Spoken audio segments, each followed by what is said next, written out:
Break. Let's take a quick story time.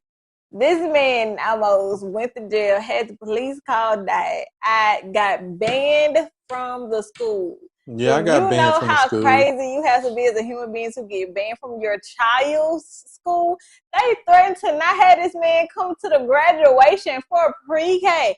Listen, And I went off on the cops too. when I said I had to get off work immediately,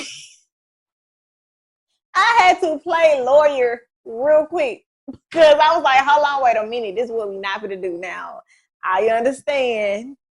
I know my husband and I know how he can be. But like I had to go in there and really work my bag because I was like, now if we finna do this, then this what we finna have, this how we finna play it. So how y'all want to do this? Because my baby is being assaulted up here. It's been stuff going on. Y'all have made remarks to my husband that's been disrespectful. I have instances where she has talked to me and personally called me about things that she could have just told his daddy when his daddy was there, or call him, girl, I'm at work. Because We I had a picked my son schedule. up, like she dropped him off at school and I picked him up every single day Yeah, we've after always school. been a switch.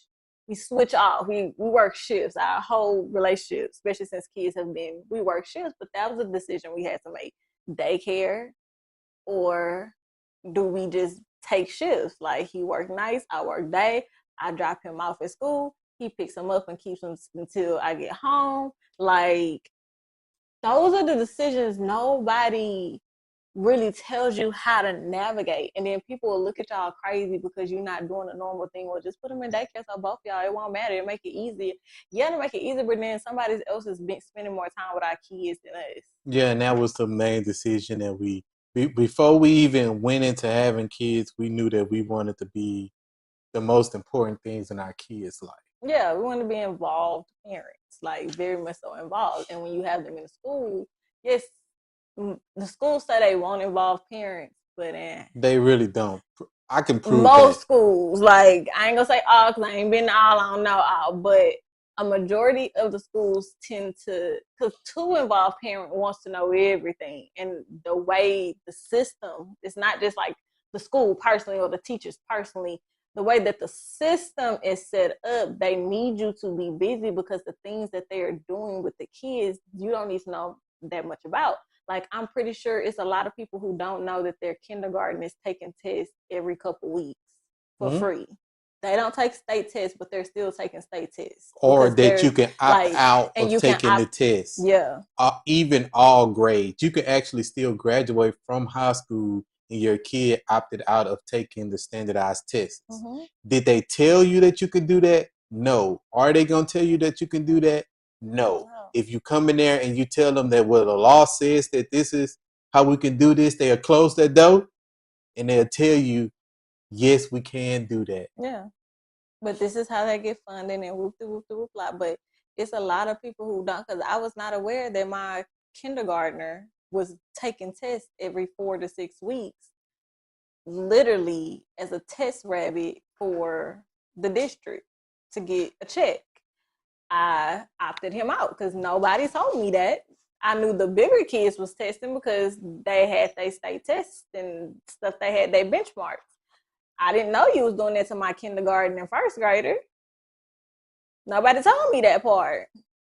Opt him out. Like And what they we, and screwed they up didn't during say COVID. anything. Yeah. They screwed up during COVID because during COVID, when they did the homeschooling stuff, that's when it exposed how the school system is. Mm-hmm. And I know a lot of people didn't pay attention to it because some people still had to work. But at that moment, we was in a position to pay attention to every single thing that was going on because it was right here in the living room and we can hear how it's going on. And we listened to that and we understood every single thing that was going on because we don't take nothing light when it comes to our kids. Yeah, I don't play with my kids. So it's just kind of like,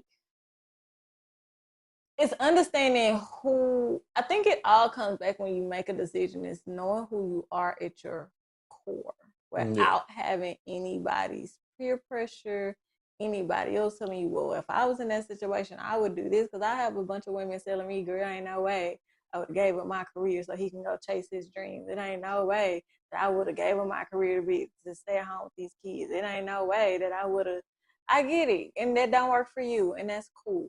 But for me and what I had envisioned my family to be, and it wasn't just for him to chase his career either. The other part of the decision was I did not like who I was becoming as a mom because I was in the medical field, and that does take a lot of my time. So the mom I wanted to be is not the mom I was panning out to be because now I got to fight my job to go to my kids' program.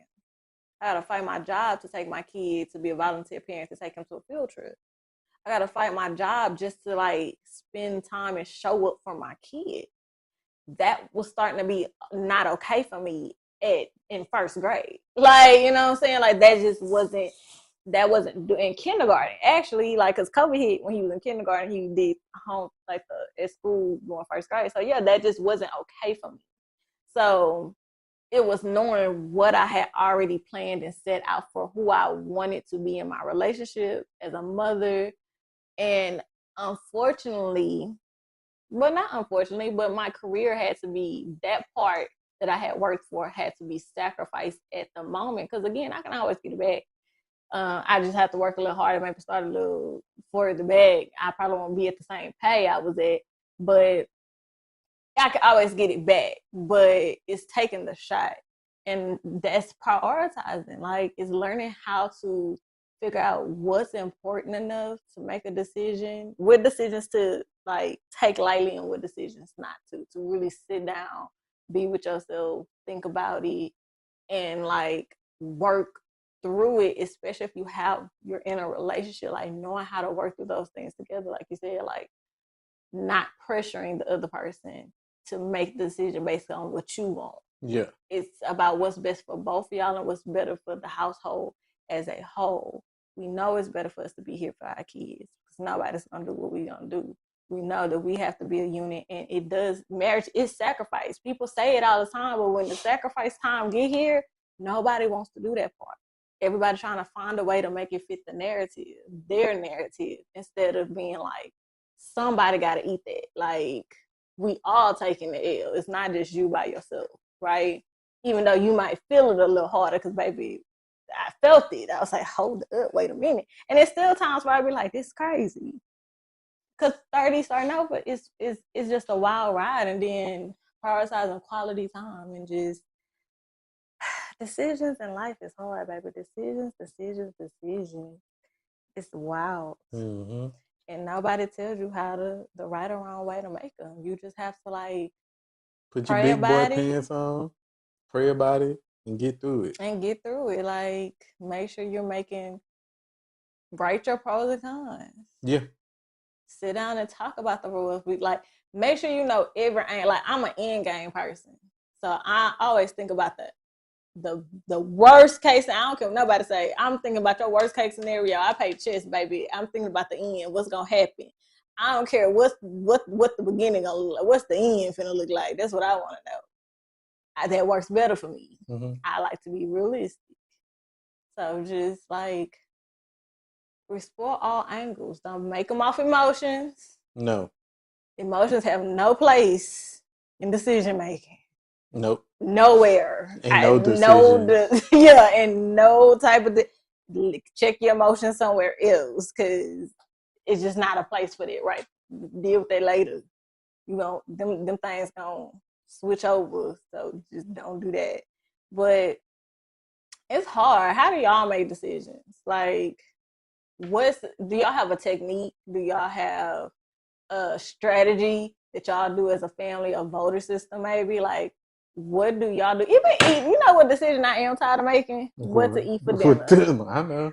What to eat, what to cook for lunch, that's a decision, baby. Please take it away from me. Myron said he was gonna hire a chef, so him and his wife. I'm on board. At this point, if I could afford to get, that's what I'm working towards. An editor and a chef. Baby, rid me of those responsibilities. I'm tired of making them decisions. Nah, but